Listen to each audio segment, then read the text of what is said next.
Vous savez, lorsqu'on parle de prendre soin, Dieu est ce grand Dieu qui prend soin.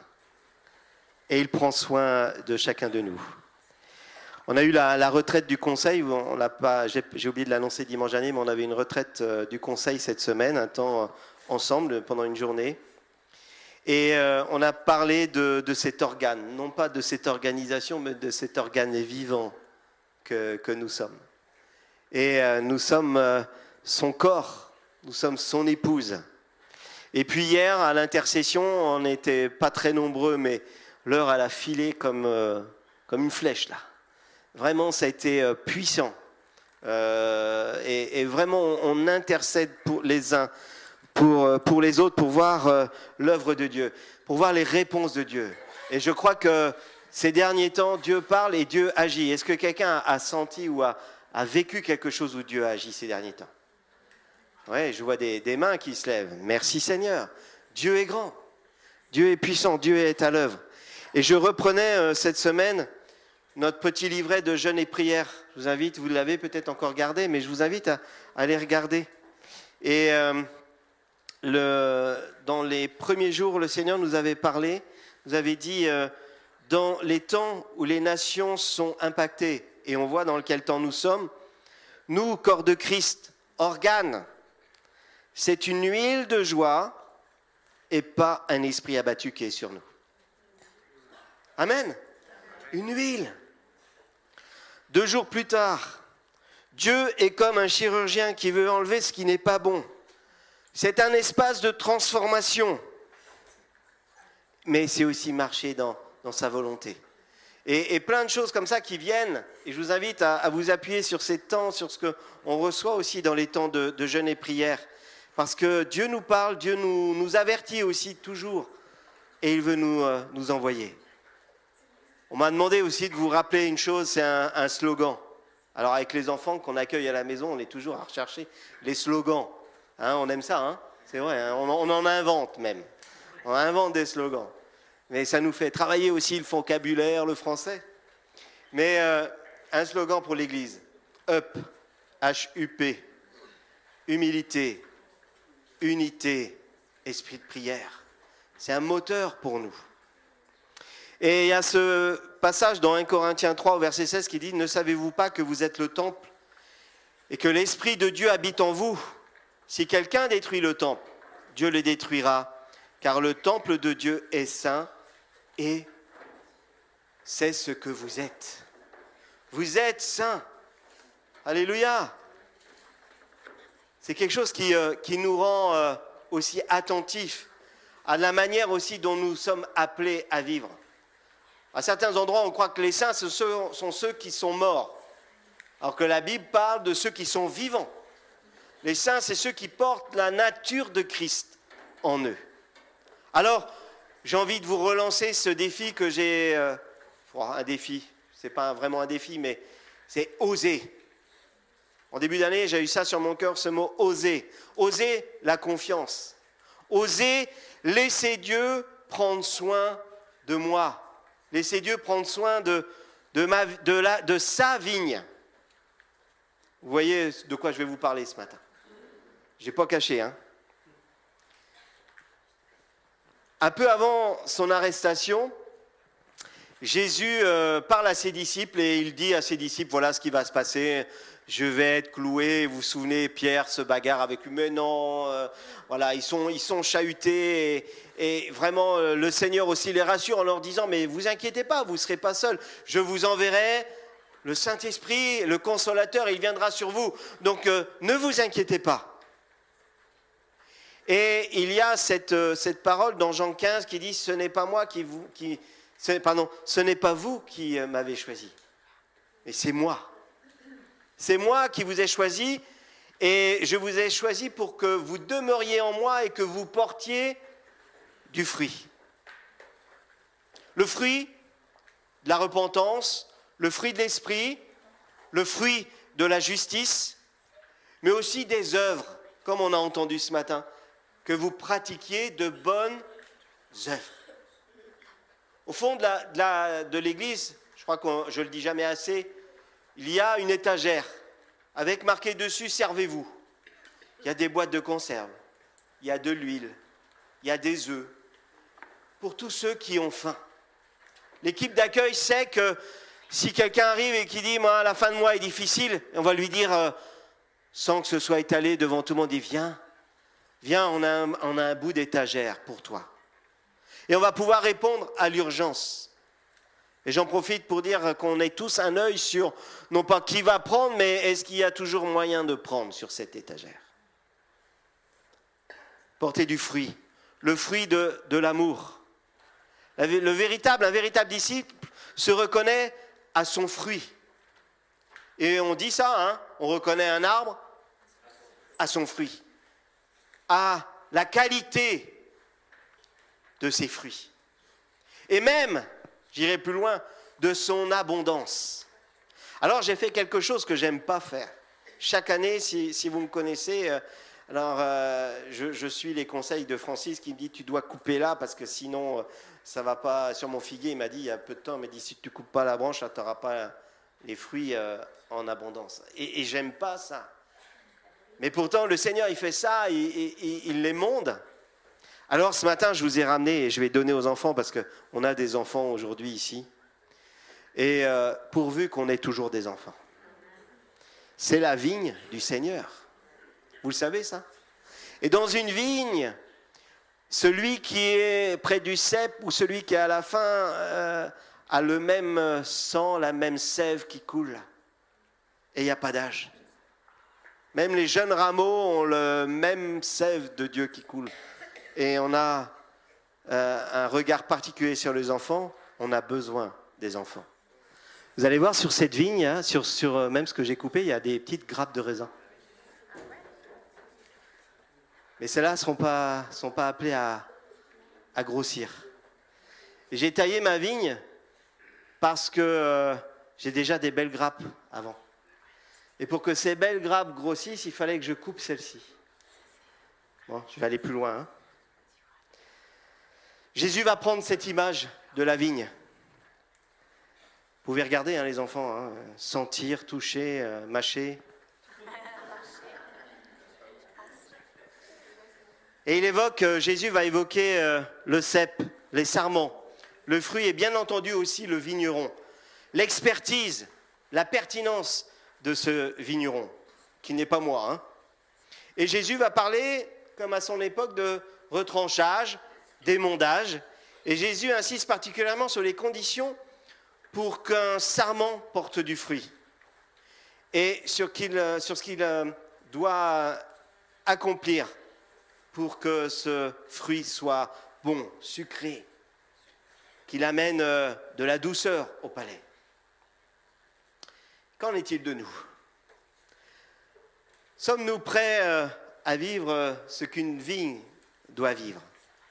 Alors je voudrais vous lire ce passage dans Jean 15, au verset 1 à 11, rien que mieux que de lire ce que Jésus dit à ses disciples. Premièrement, il dit « Je suis le vrai cep ».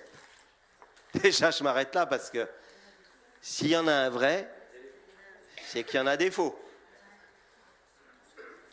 Et mon Père est le vigneron. Il parle du Créateur.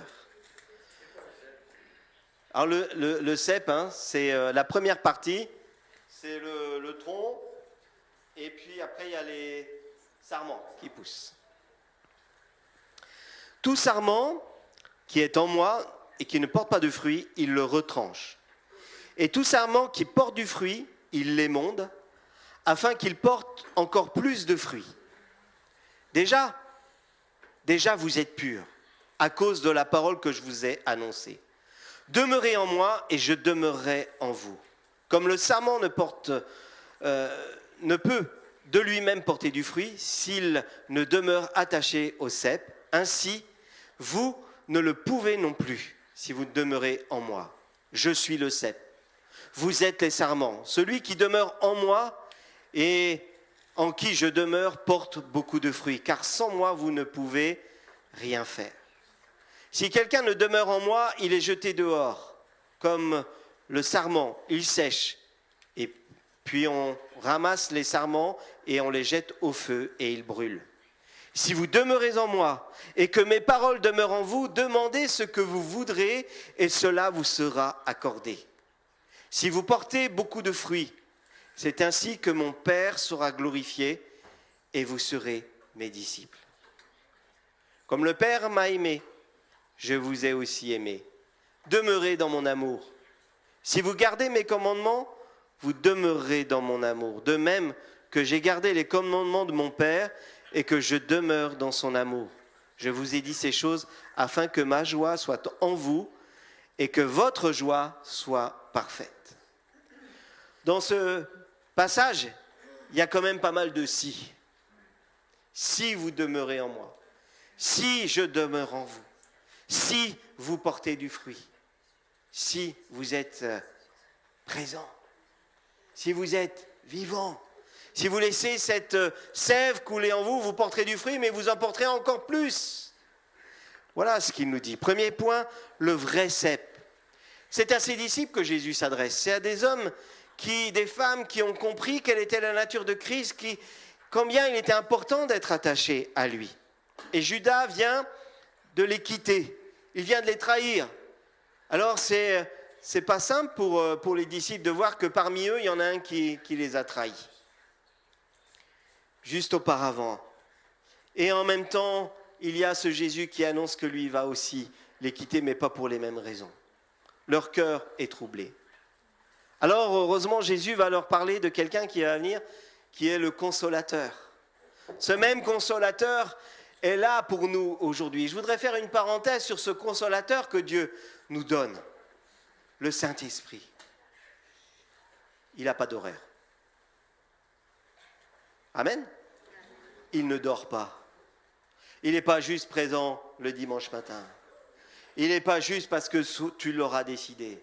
Le Saint-Esprit est là. Pour ceux qui ont accepté Jésus-Christ dans leur vie, le Saint-Esprit est là.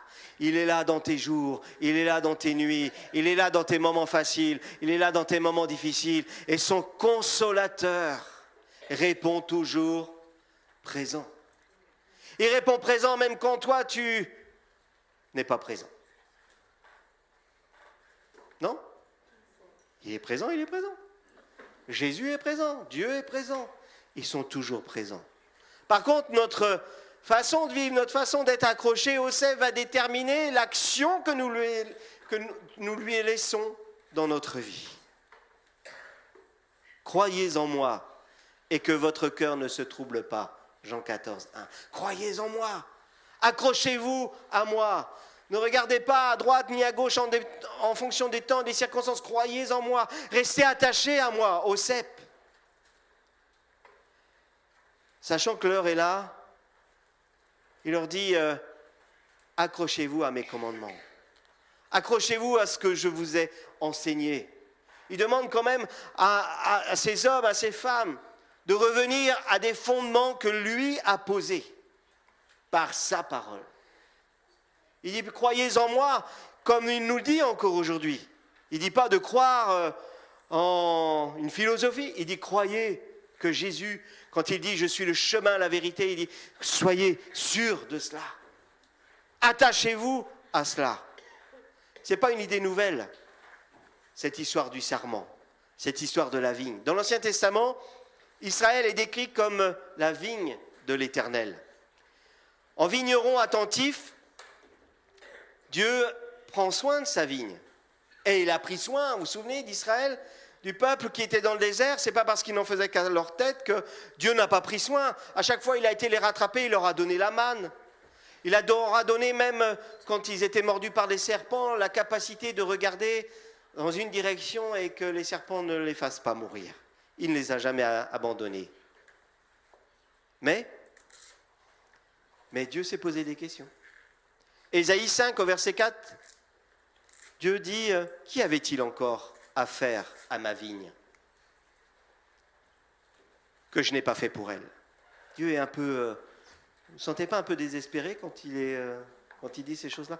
Qu'est-ce que j'aurais encore dû faire pour elle? Qu'est-ce qu'ils ont donc? Pourquoi Quand j'ai espéré qu'elle produirait de bons raisins, en a-t-elle produit des mauvais? Alors pour réparer sa vigne, parce que quand je vous dis que Dieu prend soin de sa vigne, il vient même la réparer. Il n'est pas dans la fatalité en disant on n'en tirera jamais rien de bon. Moi je sens que mon prunier cette année, il ne va pas me faire de prunes. Mais il est magnifique, hein. Il a grandi, il a poussé. Mais alors, zéro prune. J'ai beau le regarder dans tous les sens, zéro prune. Bah, je vais le couper, hein.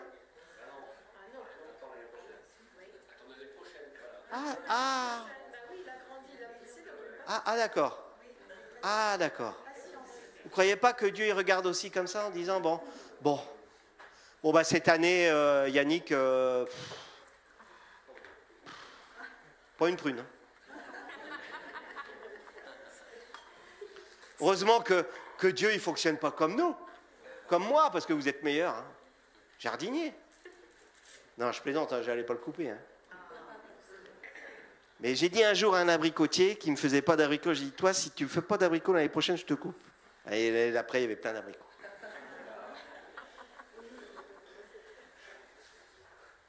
Non.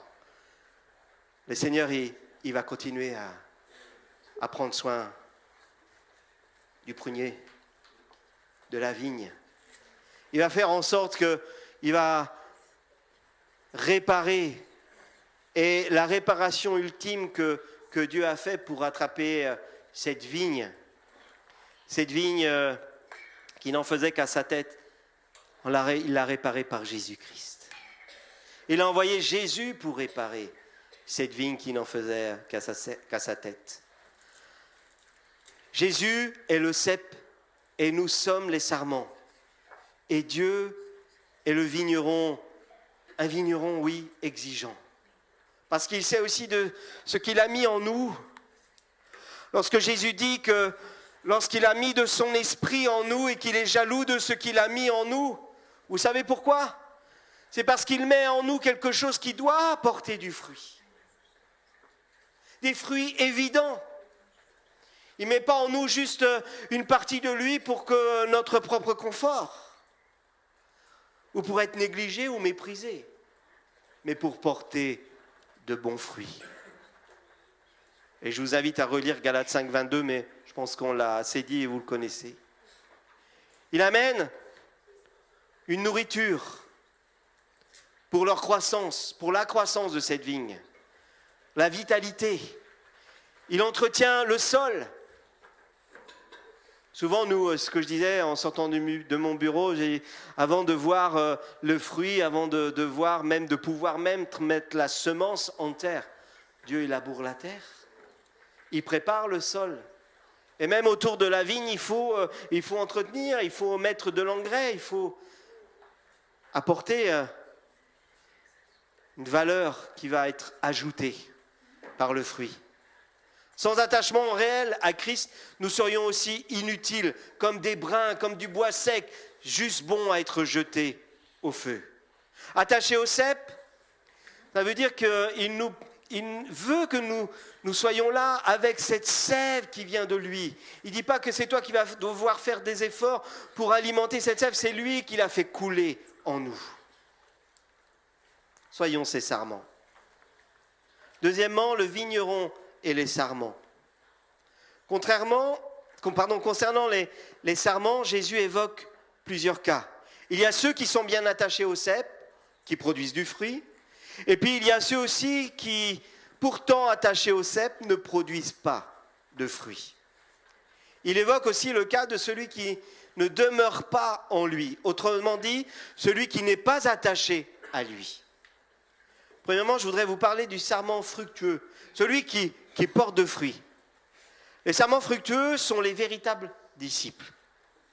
Il dit si, au verset 8, si vous portez beaucoup de fruits, c'est ainsi que mon Père sera glorifié et que vous serez mes disciples.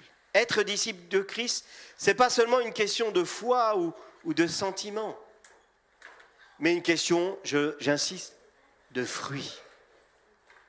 Pour porter de fruits, les disciples doivent demeurer en lui Et pour porter encore plus de fruits, ils doivent être attachés à lui et être agréables au Père. Comme les sarments, les disciples doivent être émondés. Ça, c'est une phase qui n'est pas facile. Être émondé. Que veut dire? C'est ce que j'ai fait et que j'aime pas faire. Mais le Seigneur a bien souvent besoin de nous émonder. Que tu sois débarrassé des choses qui ne sont pas des priorités, pas des vraies priorités.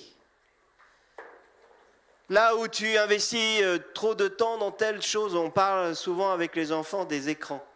Ils sont sensibilisés à ça, aux écrans. Je ne sais pas si tous les enfants ont reçu soit un policier ou une infirmière scolaire pour leur dire attention, soit l'addiction aux écrans vous isole, ou alors attention aux dangers. Est-ce que vous avez entendu ça, vous les enfants? Vous avez eu la visite de personnes qui sont venues vous parler de ça? L'addiction aux écrans? Bah, levez la main, je suis sûr que vous m'en avez parlé. Voilà, hein? Ouais. Alors le problème, c'est que bien souvent, c'est les parents qui sont encore plus addicts que les enfants. Donc c'est dur de faire la police à la maison, des fois. Parce que les enfants disent, je l'ai entendu, ouais mais papa, de toute façon, tu regardes encore plus que moi. Mais je crois que le Seigneur, bien souvent, il est là et puis il voudrait nous émonder comme ça en disant, mais j'en vois qui se regardent là. Il y a des familles qui se regardent. Ça me déconcentre. Je parle pour moi aussi, hein, parce que... Mais le Seigneur, il dit, tu passes combien de temps et tu voudrais porter de tels fruits? Et tu ne peux pas dire à ton poirier, fais-moi des abricots. Hein, Non? Il faut t'occuper de l'abricotier si tu veux avoir des abricots. La vigne, c'est pareil. Et le Seigneur veut nous émonder, veut enlever ce qui prend encore trop de place. Peut-être des fois, c'est aussi une peine, c'est une déception. Et ce qu'il y a de bon avec le Seigneur, quand j'insiste sur le fait que Dieu prend soin de la vigne, il va prendre soin même de la blessure. La vigne, ce n'est pas quelque chose de très droit. Hein. Même le cep, ce n'est pas quelque chose de très droit. Mais Dieu, il fait avec. Même nos endroits où il y a encore des boursouflures suite à une peine, soit une blessure, il vient, il en prend soin. Et il te dit, ok, tu as été blessé, mais tu vas voir, avec ma sève, tu vas quand même porter du fruit. Avec ma sève, tu vas dépasser ça. Décharge-toi de ça, décharge-toi. Quand il dit, il veut émonder aussi, il t'invite à te décharger sur lui de tout. Tes tracas, de tous tes soucis, de ce qui prend encore beaucoup de place. Des fois, tu es encaparé à faire plein de choses pensant que c'est juste, que c'est bien. Mais est-ce que tu laisses encore un petit peu de place pour être attaché au vrai cep? Attaché à lui.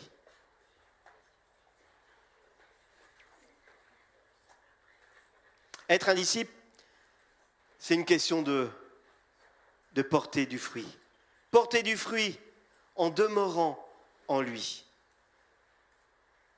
Comme les sarments, les disciples donc doivent être émondés et nous sommes appelés à être mondés. Savez-vous que la vigne, c'est une ligne, hein? C'est une ligne continue qui peut aller jusqu'à 6 mètres. Alors si vous la laissez faire, ça fait 6 mètres par an. Ça peut aller très loin. Mais plus elle avance, et plus les fruits vont être petits, de petite taille. Et à moins que vous aviez trouvé une vigne sans pépins, celle que nous on achète, c'est pas encore sans pépins.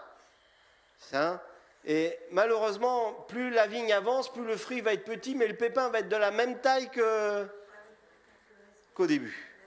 C'est de moins en moins agréable. Le Seigneur émonde. Cette croissance ne doit pas se faire au détriment du fruit. Car le rameau garde pour lui-même la sève.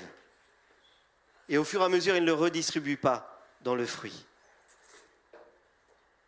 Je voudrais vous lire un passage que le Seigneur m'a rappelé encore ce matin. Je m'en suis servi hier pour l'intercession. C'est 1 Corinthiens 3 au verset 6. Ça nous parle encore de cette terre et le Seigneur se sert beaucoup de la nature. Hein. Elle est importante. D'ailleurs, je fais une parenthèse où Dieu, dans le jardin d'Éden, il a donné quoi à gérer à Adam et Ève? Le jardin. Paul dit, j'ai planté, Apollos a arrosé, mais Dieu a fait croître. Alléluia. C'est lui qui fait croître sa vigne. Lorsqu'elle est attachée solidement. En sorte que ce n'est pas lui qui plante, c'est pas celui qui plante qui est quelque chose, ni celui qui arrose, mais c'est Dieu qui fait croître. Celui qui plante et celui qui arrose sont égaux, et chacun recevra sa propre récompense selon son propre travail. Car nous sommes ouvriers avec Dieu. Vous êtes le champ de Dieu, l'édifice de Dieu. On peut revenir encore à cette vigne. Vous êtes là, important, attaché au cep. Vous êtes l'édifice de Dieu. Vous êtes le champ de Dieu, l'édifice de Dieu, appelé à porter des fruits divins. Selon la grâce de Dieu qui m'a été donnée, j'ai posé le fondement comme un sage architecte. Un autre bâtit dessus, mais que chacun prenne garde à la manière dont il bâtit dessus. Car personne ne peut poser un autre fondement que celui qui a été posé, à savoir Jésus-Christ. Or, si quelqu'un bâtit sur son fondement avec de l'or, de l'argent, des pierres précieuses, du bois, du foin, du chaume, l'œuvre de chacun sera manifestée, car le jour la fera connaître, parce qu'elle se révélera par le feu, et le feu éprouvera ce qu'est l'œuvre de chacun. Si l'œuvre bâtie par quelqu'un sur un fondement subsiste, il recevra une récompense. Si l'œuvre de quelqu'un est consumée, il perdra sa récompense. Pour lui, il sera sauvé, comme au travers du feu. Et là, écoutez bien, ne savez-vous pas que vous êtes le temple de Dieu? Là encore, ne savez-vous pas que vous êtes la vigne de Dieu? Que vous êtes à lui? Si quelqu'un détruit le temple de Dieu, Dieu le détruira, car le temple de Dieu est saint et c'est ce que vous êtes.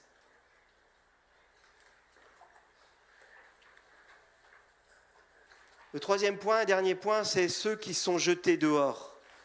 Dans ce texte que nous avons lu dans Jean 15, au verset 6, il dit « Si quelqu'un ne demeure pas en moi, il est jeté dehors comme le serment.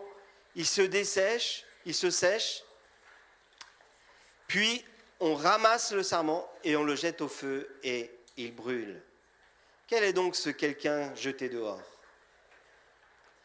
Quelqu'un qui ne demeure pas en moi. Doit-on comprendre que c'est quelqu'un qui ne croit pas? Alors s'il en est ainsi, on comprend facilement le raisonnement de Jésus. Mais celui-ci est jeté dehors, puis au feu, dans une perspective de jugement. Alors, cette idée, elle est certainement recevable, mais à la vue de ce texte, il manque quelque chose. Et je ne pense pas que ce soit la pensée de Dieu.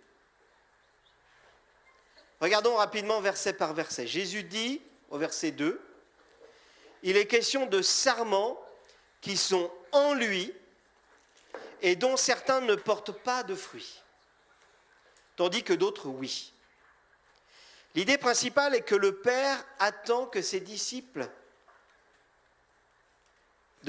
qu'ils portent du fruit. Et pour cela, il prend soin des plus faibles. Amen. J'aime ce Dieu qui prend soin des plus faibles.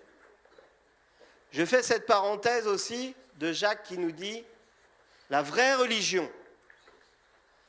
N'oubliez jamais ça.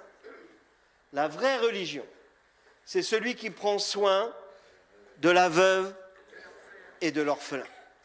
C'est dans la nature divine de Dieu et par extension qui coule en nous par sa sève de prendre soin du plus faible. Nous ne voulons pas être cette Église, et je vais paraphraser quelqu'un qui l'a dit un jour ici, nous ne voulons pas être cette Église qui achève ses blessés. Amen.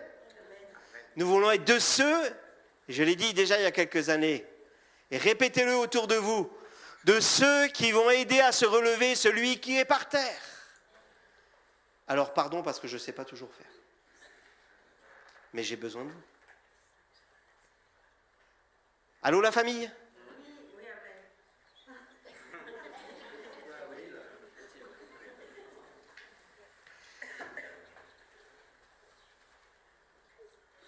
Dans versets 4 et 5, l'idée principale n'est plus le fruit, mais l'attachement à Christ. Demeurez en moi et je demeurerai en vous. Cet attachement est indispensable. Demeurez en moi. Soyez pas loin. Une vigne ne peut pas être déconnectée du cep. On est d'accord ? Sinon, là on revient, déjà, vous voyez, j'ai coupé ce matin, ça commence déjà à être, alors qu'ils étaient bien droites, là ça commence déjà à être un peu mou et ça va se sécher. Sois attaché au cep. Ça t'évitera la crème. Sinon, tu vas être tout flétri. C'est une image. Mais sans cette sève, on va être tout flétri, on va être amoindri. Demeurez en moi et je demeurerai en vous. Cet attachement est indispensable en vue de porter du fruit et encore du fruit, d'être renouvelé. Jésus martèle l'idée en scandant ses paroles avec ce verbe « demeurer ». Soyez là, demeurez, attachés. Il insiste aussi sur le fait que celui qui ne demeure pas en lui ne pourra porter de fruits. Tout comme le serment qui n'est pas attaché au cep, il n'a pas de racines, ni de sève, ni de vie pour cela. Sans le cep, il n'y a qu'un bois sec et inutile. Au verset 6, il poursuit « Celui qui ne demeure pas en lui, alors, sera alors jeté dehors, et même au feu. » L'accent n'est pas là sur le fruit, mais sur l'absence de communion, l'absence de relation, d'attachement au vrai cep. Il peut s'agir des incroyants, mais pas que. Mais pas que. Il peut s'agir aussi de ceux qui n'ont jamais été en lui, même s'ils appellent Jésus Seigneur, Seigneur. Il peut s'agir de ceux qui ne continuent pas à demeurer attachés à lui. Et là, Jésus fait allusion à Judas qui venait de les trahir. Et l'allusion, elle est évidente, c'est pour ça que c'est bon de remettre dans le contexte. C'est beaucoup plus grave que l'absence de fruits. Un disciple infructueux, le Père en prend soin quand même, mais qui reste attaché. Mais un disciple qui ne demeure pas en Christ, comment peut-il lui apporter encore sa sève ? Il prend le risque alors d'être coupé de lui et d'être jeté dehors. Pour conclure, j'aimerais que ce soit un appel pour nous à rester attachés au cep, mais à être vigilants aussi ensemble, parce que la vigne, elle a besoin de tous ses sarments. Elle a besoin de vous tous pour être belle. Un cep avec une seule, c'est triste. Une vigne bien garnie, avec de beaux fruits, réjouit le cœur du vigneron. C'est ce à quoi Dieu nous a appelés. Que tirons-nous de ces paroles de Jésus sur la vigne ? Comme il le dit plus tôt, il ne met pas dehors il ne met dehors aucun de ceux qui viennent à lui. Ce matin, c'est un appel pour chacun de nous. Est-ce qu'on est prêt à venir à Jésus? Est-ce qu'on est prêt à venir simplement dire, ouais, je porte du fruit, mais je veux encore en porter et encore et ne jamais cesser. Aucun de ceux demeurant en lui ne sera jeté dehors. Alors Seigneur, je réponds à ton appel. Je vais être attaché à toi comme jamais. Je vais être attaché et je vais faire cette prière avec toi, si tu es d'accord ce matin. Dire Seigneur, émonde-moi, enlève ce qui est superflu. Enlève ce qui est peut-être urgent pour toi aujourd'hui, mais pas si important. Enlève toutes ces priorités qui sont secondaires.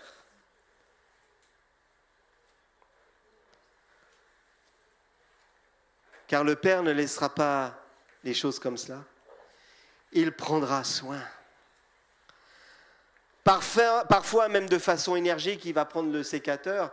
Et des fois, dans ma vie, j'ai vécu ça. J'ai cru perdre quelque chose parce que Dieu m'en a séparé. Mais j'avais tant à gagner. Alors c'est après, c'est quelques mois plus tard, en regardant... Ouais, en fait, il a bien fait de m'enlever ça, mais sur le coup, ça fait mal. C'est dur. Mais fais confiance à celui qui amène la sève. Dieu prend soin. Dieu prend soin de la vigne. Il prendra soin de celui qui vient à lui en disant « Seigneur, me voici. Que ta volonté soit faite. » Dans ma vie, comme au ciel.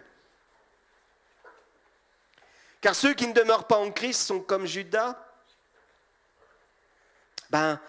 Ils se hâtent de sortir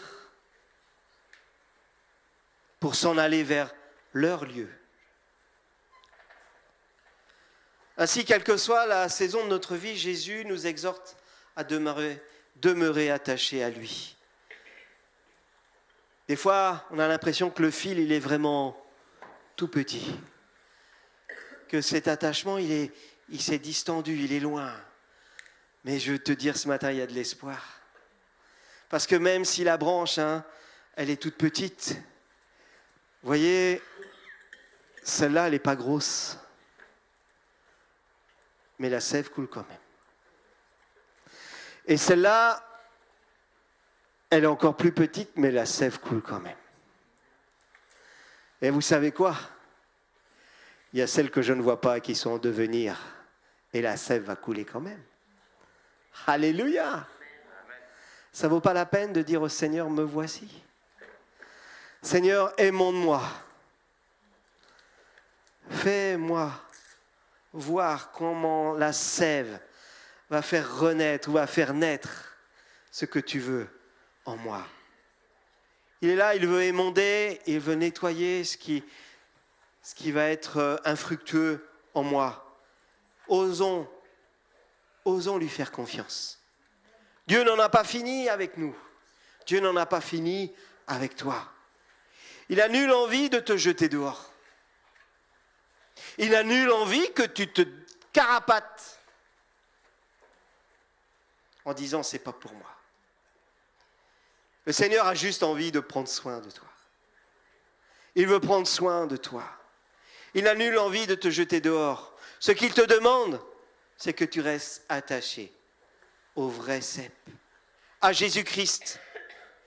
Et ce sont aussi des paroles d'encouragement que je voudrais vous donner ce matin, mais aussi des paroles de mission.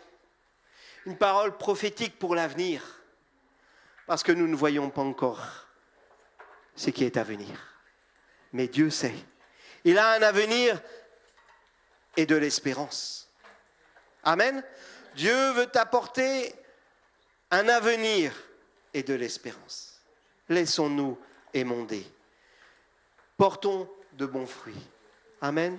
Encore et encore.